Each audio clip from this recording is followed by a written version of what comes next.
Go. Action.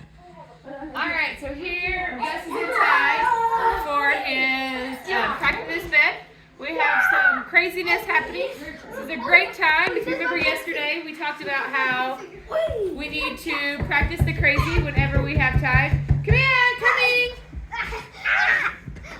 Hey, how's it going? That was awesome. We want to practice the crazy when we have time. So that way, when someone really is here, or friends are really here, or life is crazy, you're able to know what to do. So I'm going to go love on Gus because he's doing such a good job.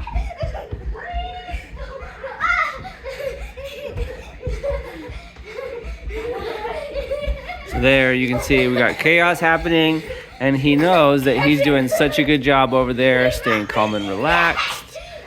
Okay, no matter what the energy level of the room is or happens, he knows that he's being a good boy when he's calm and relaxed on that bed.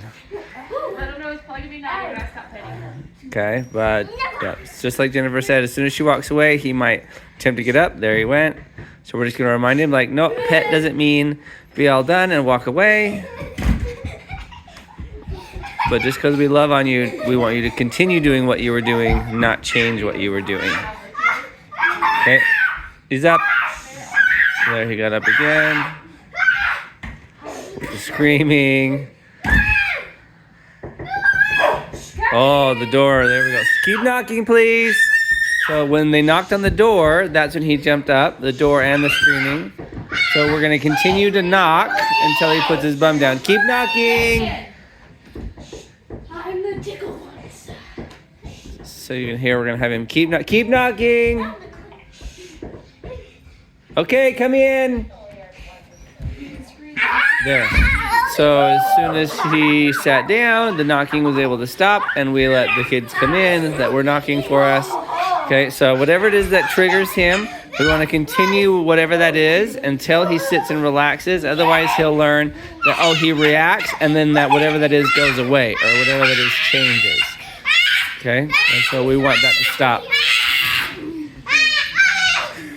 Okay, and we're going to let that keep going. All right, so we're just going to continue to practice our crazy.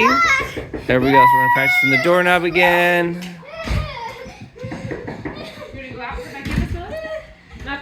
Coming and going. Okay, bringing in some other dogs. Okay, the excitement of the door is usually a good trigger for most dogs because someone new and exciting is coming in, so that's a great one to continue to practice. Okay, bringing in some other dogs.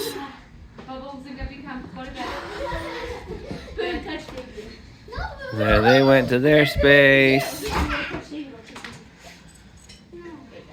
And Gus is doing a really good job over there. Alright, he's doing Staying awesome. calm. So I'm going to go ahead and feed him now. You don't get working on that impulse control. Okay, boys, you can turn off the crazy now.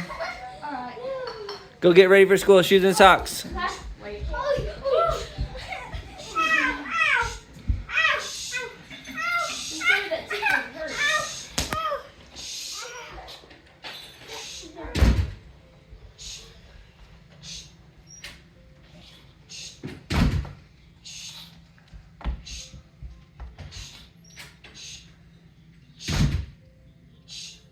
There you go. So each time she attempts to put it down, each time he lunges for it, she's going to take it away. Notice how this time he's staying seated, which is awesome, which is a huge improvement over the other day. There. And that time, instead of using okay and kind of guiding his head, instead of saying the word okay, I just guided his hair. You notice he was in full avoidance. He wasn't looking at the food. He was like, I can't handle it if I look at the food, so I'm just going to look this way. And so as soon as he was sitting and he was looking the other direction, I set it down and he held that.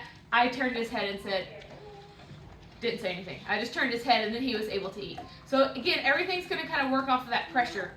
We know food is his weakness. He's allowed to stand up to eat. Remember, we've talked about that. But I want him to learn to be a little more patient and wait for that release of command of giving the food.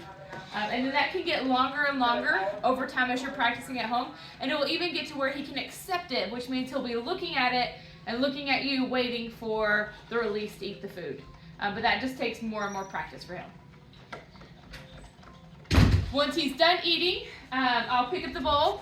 I'll let him clean up. He kind of makes a little bit of mess in the bed that he likes to eat on. I'll let him clean up his bed, and then I'll apply distance pressure and have him put his bum down again. Let's see if he's almost done.